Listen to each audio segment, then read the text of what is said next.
80 years ago, the family of Samuel Akanbi Ajiboye, a cocoa farmer, and Comfort Matomi Ajiboye, clay pot trader, citizen of Ijara-Isin, Kwara State, welcomed a beautiful and a golden-hearted child at Ayeoba in Ile-Ife, and on the 8th day, she was named Esther Omobosinuola Moromumbo Aweni Ajiboye. Ọmọ ní ìní Olúwa, ọmọ inú sì ní èrè rẹ̀, gẹ́gẹ́ bó fà ṣe rí lọ́wọ́ alágbára, bẹ́ẹ̀ ni ọmọdé rí. Grew to become a very beautiful young lady that gets attention of the entire township. Every man wishes to marry her, but as they were after her beauty, she was after something else. She desired and dreamt to be a woman of difference, well educated among others, but as fate will have it, she couldn't go beyond primary school. Ìgbà tí mo jáde primary school, nígbà tá a gba ọ̀rọ̀ ọ̀nà secondary school títí tí gbogbo rẹ̀ o tí ò tètè mú yẹ́sì jáde. Ó rí àbúrò mi, òun gbà yóò ti jáde ìwé mẹ́fà, yóò ti kàwé mẹ́fà, ló bẹ̀rẹ̀ iṣẹ́ télọ̀ kíkọ́. Iṣẹ́ télọ̀ ló ń kọ́. And so she went to learn sewing in Ibadan for 4 years from a boss called Koforola Soles at Okepad, Ibadan. Because she is naturally loved by many, it was easier for her to win her boss's heart. Ọ̀rẹ́ Ọlọ́run ṣe mi àti ọ̀gá mi ní ọ̀rẹ́ ara wa. Ọlọ́run, iṣẹ́ Ọlọ́run ni, orí kò yé mi náà, ọmọ ọ̀gá ni wọ́n máa ń pè mí. Wọ́n ti fún yàn ní punishment lójú mi tó jẹ́ pé wọ́n gbé basket apẹ̀rẹ̀, wọ́n gbé kalẹ̀, wọ́n ní kó máa pọn omi sínú. Nígbà tó ṣú tó rẹ̀ tó mí lókè àyà làwọn èèyàn wá bẹ̀bẹ̀ fún. Wàá kó gọ́tà yẹn, tó bá kó gọ́tà tán wàá wá lọ sí ilé ọ̀gá gangan, ilé tó ń gbé, wàá lọ ṣiṣẹ́ àṣekára ńbẹ̀. She treated her just like her own daughter. Through thick and thin, she was able to finish her training.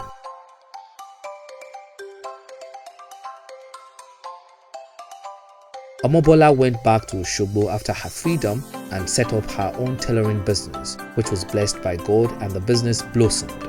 Gbajúmọ̀ School of Sewing ni wọ́n ń pè sewing. Gbogbo Ọ̀ṣun State ni wọ́n lọ́lọ́run ti ní kí ọmọ mi. This made her very popular, and many parents brought their words to learn from her as an apprentice. She carved a niche for herself, and that brought uniqueness to her business. As one Yoruba adage says, "Ibi oyin ba wa lera sato," ant goes in search of honey wherever it is. This young, pretty-looking fashion entrepreneur now attracts more men as her business grew. At least àwọn mẹ́ta tàbí mẹ́rin níjà nítorí tèmi nílùú pé a máa wò tó di pé ẹlòmíì sì kì í nù ọmọ. There was this man called Oyinloye who will not take no for an answer. Àjà mo ní mi ṣe náà, mo ní kí rìn síwájú pé mo ti lọ́kọ, pé mo ti lẹ́ni tèmi, ó ní rárá. Mo ní èèyàn ó tó bí mo ṣe tó yìí kó má tí ì ní ọkọ tí mi dẹ̀ gé lápá mi ìkìlẹ́sẹ̀, mi ò fẹ́ yín o, ẹ máa lọ. Despite her refusal, Oyinloye didn't stop trying his luck. As fate will have it, something dramatic happened. Ibi tọ́lọ́run ti á mú mi, mo wá sick torí iṣẹ́ ti pọ̀ jù. Mi lè lọ síbi iṣẹ́, àwọn ọmọ kà sọ wá náà dé ni. Lọ̀gá ló bá tẹ̀lé dé kújẹ́kújẹ́ sínú ilé tí mò ń gbé. Kí ló dé? Tẹ́ kò sí wọn. Mọ̀ tó rí pé bí mo ṣe máa ń ṣe ó slow sí bí mo ṣe máa ń ṣe tẹ́lẹ̀, ló bá délé. Ló bá lọ bá dókítà rẹ̀ pé kó wá bá ń treat àbúrò. Ní bá tún padà dé níjọ́ kejì, àwọn àti dókítà ìyẹn ń ṣiṣẹ́ ní General Hospital Òṣogbo. ìyẹn sáàpẹ́ẹ̀tì mi wọ́n bá fún mi ní treatment wọ́n tún wá lábẹ́rẹ́ nú ìyẹn wá ń fún mi lábẹ́rẹ́ òun náà tún wá lòun wá wò mí pé ṣé ó tún bẹ́tà ibi tí gbogbo.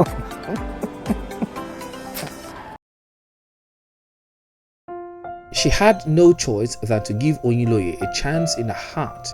When she finally agrees to marry Oyinloye, then her father, who has always insisted for all his children to marry from his hometown, Ijara, had to go the extra mile in search of where Oyinloye came from.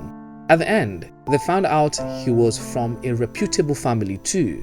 Oyinloye got married to Esther Omobolanle, and the ceremony was beautifully done.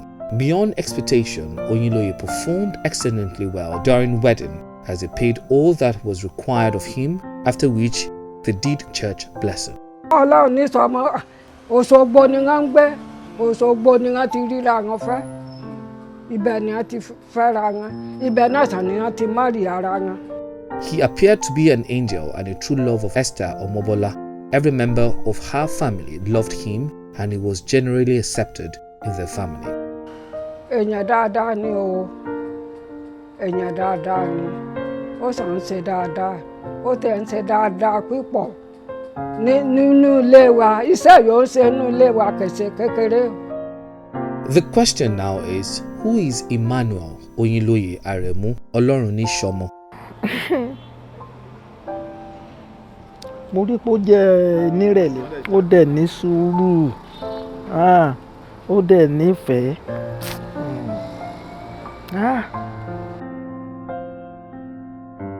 A woman called Ola gave birth to 3 children, namely Olorunishomo, Malomo, and Abegunde. He was born into the family of Olorunishomo in Iludun, Oro town. His mother gave birth to 4 children, 3 boys and a girl. As the 3rd child, Oyinloye was a beautiful soul who cared so much about people around him. Different people have different picture of this great man. If I may ask, what does Emmanuel Oyinloye Aremu Olorunishomo means to you? Ẹgbẹ́ mi wọ́n ní ọkàn akin ni wọ́n bọ̀ ṣe rí wọn. Iye Ọlọ́run sọmọ kó yàn mọ́ra pọ̀ jù. So I love him so much. Because it's when you say you have a father, in the nonsense, very caring. Wọ́n jẹ́ èèyàn tí wọ́n fa wàhálà sí anything, èèyàn jẹ́jẹ́ ni wọ́n. Really, we are proud of him because I can't remember seeing my father in any dirty or I hear a very negative thing. He is an embodiment of many parts. A structured man, a man with a big heart. He's a man that has a very high sense of commitment and responsibility. He's a loving father. Personally, I see him as someone who encouraged. He did not joke with the educational pursuit of all of us. Bàbá wa jẹ́ èèyàn kan tó like ọmọ gan. Inú mi máa ń dùn pé òun ló bí mi. Ìkọ̀rọ̀ kí nìdí ni pé bàbá dáadáa ni. He was very hardworking, he's blunt, he's a disciplinarian, and above that, he's a very generous, caring man. My dad is down to earth. He has this heart to bring the family together. I'm not talking of Olorunishomo now. All families around them. He doesn't joke with his hometown, and he will do everything possible within his power to help anyone from his village. Nígbà tán jẹ́ ìsà olóòrò, wọ́n nígbà tí bàbá ìwádìí tán wọ́n ara àga tán kó sínú ààfin. Irú àga wọn náà kó sínú ààfin pé ààfin la pé igbákejì olóòrò. Wọ́n ní bàbá ẹ̀ ló dá àga láti Ìbàdàn. Wọ́n ní bàbá ní àga bàbá ẹ̀ ló rà. Nínú ẹ̀wọ̀n nǹkan tí bàbá ẹ̀ fi ṣe sínú ìwé. He was a righteous man who doesn't believe in cheating other people. He was a businessman who also started his business ventures with his brother turned twins in Osogbo. They called them Bajumo. After a while, their uncle had to separate their business for them. Oyinloye was a selfless man who will rather hurt himself instead of hurting others. As a young business owner, he had challenges with funding to the point of thinking of running away, but his wife heard this and took it upon herself. Nǹkan kan ṣẹlẹ̀ tí ó jẹ́ kí màmá Gbénga wà so díẹ̀ lọ́wọ́ Oyinloye. Táyìn tán láwọn ń sá káàkiri fún bí ojú òṣè ní tí àwọn. Ẹ̀gbọ́n mi wá pé màmá Gbénga ó ní owó àti ṣòwò mọ̀ bó ń ṣe fẹ́ ṣe òun wá sá lọ.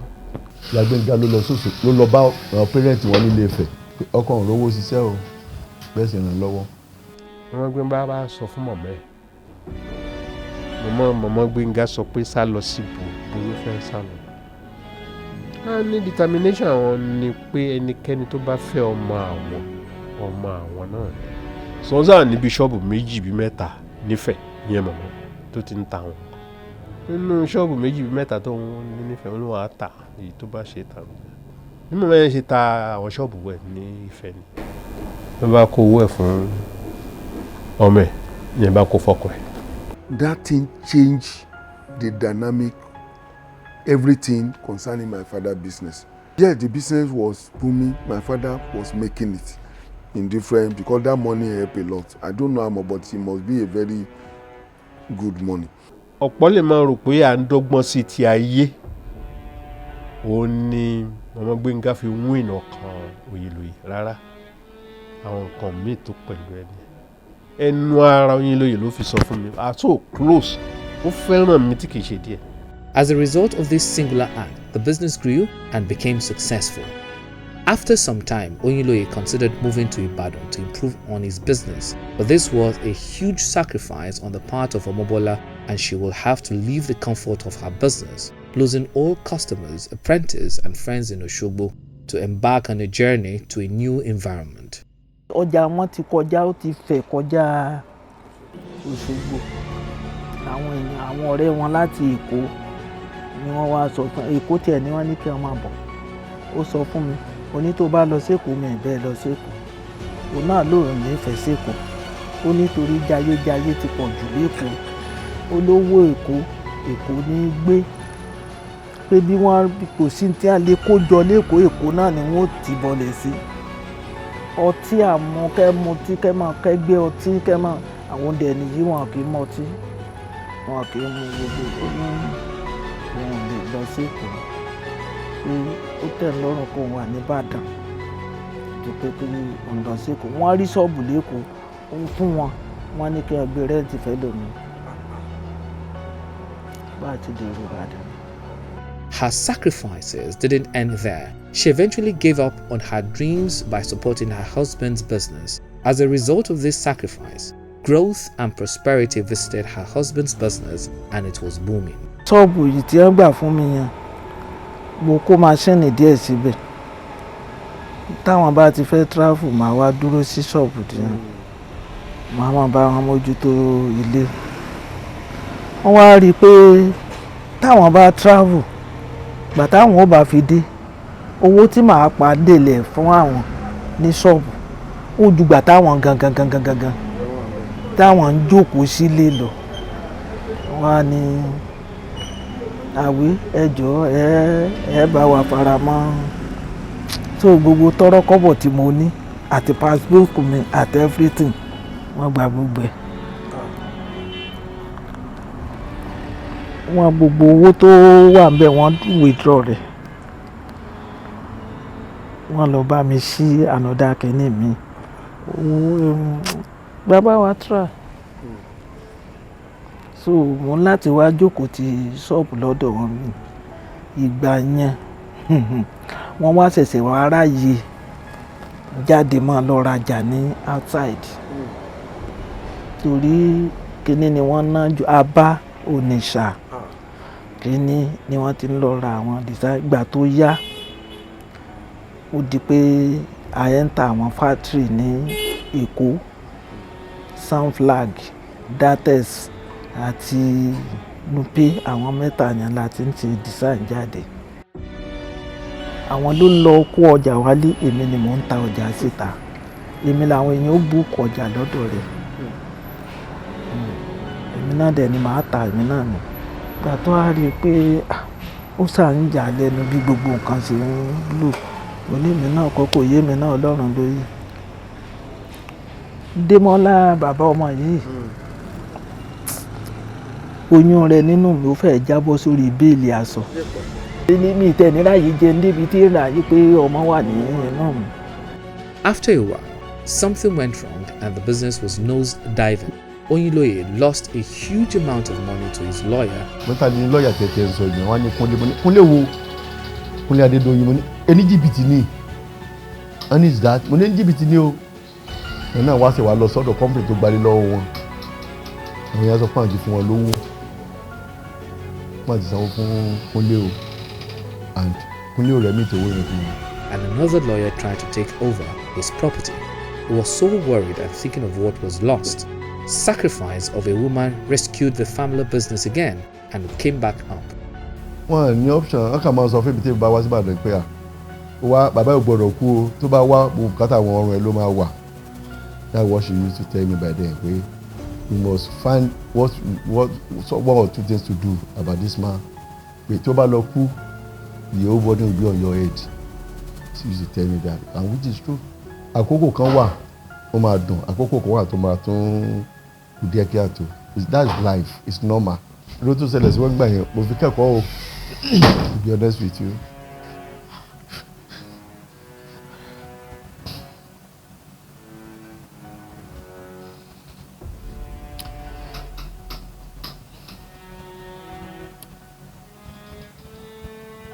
Kò easy.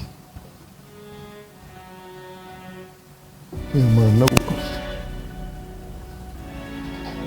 kéèyàn jẹ́ nìkan tó náwó kó má rówó lọ́mọ́. Kì í ṣe nǹkan tó rọrùn but nínú èèyàn máa ń kẹ́kọ̀ọ́ tó pọ̀. You will know who love you really, the one who doesn't love you really. Thank God Ọlọ́run ló bí díẹ̀ fún wọn gbà yẹn. Kò easy. That jẹ́ pé is well known ní Gbági Ìbàdàn jẹ́ pé wọ́n á di pé wọ́n wọ public transport. Oyinloye was a lover of children, not just his own, but other people's children. His style of raising kids is a combination of strict and love. If you fight outside and they bring the report, when he bring you home, he will first of all flog without even asking a question. Wọ́n ní kòbókò kan ní abẹ́ bẹ́ẹ̀dì wọn tó máa fi ń discipline wa to anybody tó bá ti ṣẹ́nu wa báyìí. When he finish flogging, he will now ask you what happened so that he can give you urgent. And when he give you urgent, he will now say, okay, I know you are not at fault, but the only thing, don't fight outside. Whatever treatment he gives other children is exactly what he will give to his children. If you abuse anybody in the house, you take 6 strokes.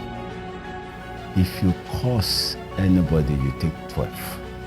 The family size is far from what ordinary people can fathom. Now I'm beginning to realize why Daddy built that mansion. I think he already had a perfect picture. This is how I want it to be. That at a point, he had to feed about 30 big mouths in his house. Maybe when we are not much at home, we are 20-something. That's on a regular basis. I'm not saying sometimes we are close to 40. Torí kí n máa tó abọ́ sílẹ̀ tán fẹ́ bóúnjẹ wá sí mo ka 40 mo rántí ọdún kan tí mo ka 40 bẹ́ẹ̀ ni ìgbó ya mo fi kún mo kà ní tí mo lè sọ ní tí mo lè ní bódẹ̀ láti sọ ní mo ka abọ́ 40 so kò lè mọ kéèyàn máa feed èèyàn 40. We use ìkòkò irin to cook. Then the gases we were using were far taller than me, bigger. You can imagine. So when we want to eat, we don't eat. We eat like as if the whole village want to eat.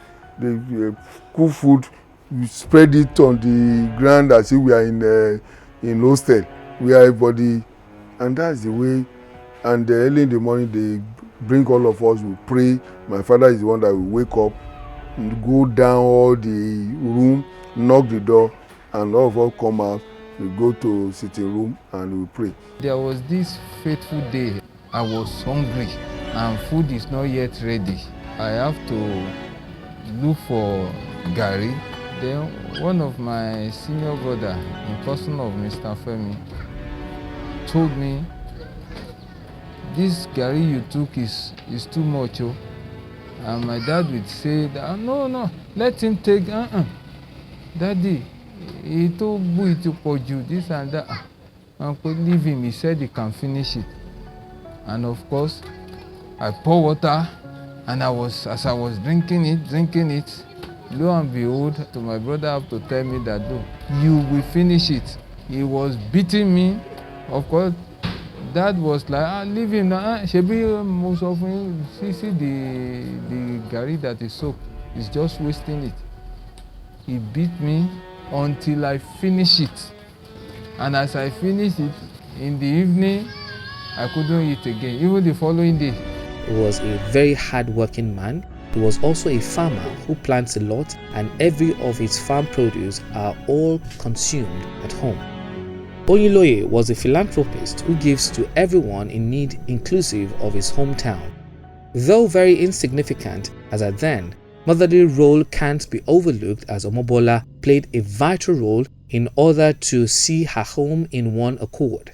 Gave strong support to her own husband. The support role she gave her father made me realize that no man will amount to anything if he doesn't have a good wife by his side. And she played that role very well. She ensured every of her husband's children are raised under the same roof without discrimination. She also played a very good role of a mother, not just to me, to every child. By all standards, Daddy was a very busy man, so she was also quite busy, but in all her busyness, she still had time to take care of her children. They eat together, play together, marry and get the same quality education, denying herself of some comfort in order to see her children turn out good. She would buy very expensive sandals for me to wear to school. Then I will come back with two different opposing ones. And Mommy will ensure that when there is party in school, she will ensure that it is those two opposing sandals that I wear. I thought she would never be able to do it, but she did it. After she did that about 2-3 times for me, I made sure that whatever sandal I took to school, I came back with it. The unexpected happened as death took Oyinloye untimely. Everyone mourns. Children lost their father, siblings lost their brother, workers lost their boss, amongst others. What changed, or do I say, how did the family take the news? Honestly, I don't like to mention that. I cannot forget. It was 4th of November. I think I went to court that day because I had the case, so I was in court. I even traveled out of Ilorin, so I came back very late. And my sisters, Tony and Nika, were around. Myself and Tony, we were just crying. We were consoling each other, and we were crying as well. But whenever I look back, I have to thank God. Because He brought us well. He taught us the real value of life. And He taught us to love the Lord. And He taught us to work, and Mommy too, to work with our hands. Most time in this part of the world, widows are less cared for, leaving them to sorrow and grieve alone. What does Omobola's life look like after her lover's demise? It took my mother no more than 10 years. He always still didn't believe that, when you are used to a man and you are doing things together and the man is not there and you are now on your own. And we thank God that we are a little bit grown up. That was the first time I really felt for my mom. As in, like, how will mommy cope? That was the first question that came to my mind. How will mommy cope? I'm not sure life will be so easy for her. For years, mommy was always crying, up till now. So that's to tell you the feelings is still there. If my mommy had a second chance, she would call back Daddy. She talks about it a lot. She talks about it that nobody to talk to, nobody to carry. Realizing that she's not the only one that we do a whole lot of things. So I know she feels the loneliness. What is the role of the church in her healing process? My late brother is a scientist in the Nigerian army. Dr. Gumbi happened to be a doctor in the same hospital with my brother. So they link up to save her soul. They use their profession to really help her. You know, Dr. Gumbi lives in Bodija. So when she's coming to church, she will bring Mama. And my brother will take it over from there with the founder. So talking to her, taking her home, bringing her, and then trying to make her feel that, look, what happened does not say the word has come to an end. You know, that really helped her healing process. You know, it's a trauma when you just love your loved ones. And then many people died as a result of that. But glory be to God. It was a really challenging period. And for her to yield shows the kind of spirit in her. So her healing process was a bit quick, fast, because of her personality, willing to come out of the trauma. This woman is celebrated today because of the grace of God that has kept her alive. Happy birthday.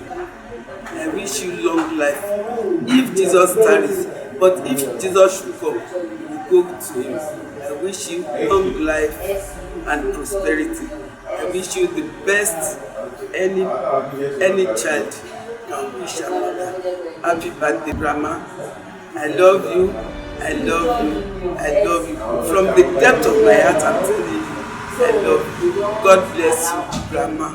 The Akoshilesa singing happy birthday to you. Happy birthday to you. Happy birthday, dear Mama. Happy birthday to you. Ìyá ẹ̀kún ẹ̀kú eríire. Ayọ̀ yín ẹ̀kún. Ọlọ́run yóò bá yín ṣe yẹ fi dàgbà ìyẹn sí rí ọdún 100. Yín mọ̀ sàmọ̀nà yín ní sóò. Èyí tó bá bàjẹ́ ọlọ́ẹ̀tún ṣe. Èyí tó dá ọlọ́ẹ̀ ní jẹ́ bàjẹ́. Àgbà yẹn ní dàgbà ìyá ọlẹ́ fi kún sí. Gbogbo ẹ̀bùn yìí Ọlọ́run fún yín ọlẹ́ ní fi hàn pa yín lẹ́fún. Ọlẹ́ máa yọ gbogbo wa kún sí. Lórúkọ Jésù Olúwa wa. Àmín. Many more years birthday to come to celebrate with her. I would like to wish her happy birthday, long life and prosperity. I wish her more life, more money, blessing, and she will eat the fruit of her labor from her grandchildren, not even only her children, but from her grandchildren. Mama ni Shoma, I wish you long life and prosperity. Ẹ ní gbé ọmọ sí ní orúkọ Jésù. Ẹ ní di àgbàyà. Esther Omobola, I thank God for your life. God has used you to bring us to this earth, and we are grateful to God. God will continue to spare your life. You will live long. You will never regret. I thank you. I thank you. I thank you. Happy birthday, Grandma. Long life and prosperity. She does so many things for me. She takes care of me. Happy birthday, ma. Long life and prosperity. Ìyá ni wúrà iyebíye. So she's a mother that you cannot use money to buy. You can't buy it in the market. So she's the wúrà, the real wúrà. So I wish her happy 88th birthday, long life, good health, more comfort. Ara òní nìyí o. Ìfọ̀kànbalẹ̀ lẹ máa fi lo ìyókù ayé yín lórúkọ Jésù. Mommy, you have taught us so many things. I love you. I appreciate you. Even when you see me like ọmọ tó naughty, ọmọ tó ní, just know that deep down inside me, I love you and I wish you the best in life. The remaining of your life to be spent, I wish you the best. We are happy pé ẹ̀ ń pé 80 ní ọjọ́ òní. Happy birthday. We love you. I love you. Your grandchildren love you. Mora Nugba, Oyeba, Mora Yoba, all of them love you. and à ń sọ pé happy birthday ẹ máa gùn lẹ́mìí pẹ̀lú okun àtagbára àní máa gbé yín dìgbàdìgbà káàkiri lágbára Ọlọ́run àní ní yín máa dùn ọjọ́ tó kù fún yín láti gbé ilé ayé yìí inú yín máa dùn ẹ̀yin lò pẹ̀lú ìbànújẹ́ lórí àwọn ọmọ yín ẹ̀yin lò pẹ̀lú ìbànújẹ́ lágbára Ọlọ́run. Thank you for being who you are. Love you. Ẹ ò ní sunkún ọmọ mọ́, ẹ tẹ̀ ní ojú yín ò ní rí bí lórúkọ Jésù rere àwọn máa gbọ́ ní àyíká yín. Ẹ ṣé púpọ̀. Happy birthday. I wish her many more years in strength. I pray for her that she's not going to live her whole age in sickness. We will not need to carry her. She will still have her feet serving her. She will be able to eat. We will not need to grind food and put with straw in her mouth. She will be strong till the very last day. And when it's time for God to take her away, she will not die in sickness. Grandma, happy birthday to you. Grandma, happy birthday. That God will continue to keep her in good health and she'll live to see her great-grandchildren. Happy birthday, Grandma. Long life and prosperity. Mo gbàdúrà pé wọ́n máa pẹ́ láyé, wọ́n máa jẹun ọmọ lórúkọ Jésù. I wish her many more years in good health, strength, peace, joy and happiness. Happy birthday, Grandma. I love you. Wọ́n tún dàgbà sí láti rí ohun ọ̀tun nínú ayé àwọn ọmọ wọn lójú ayé wọn.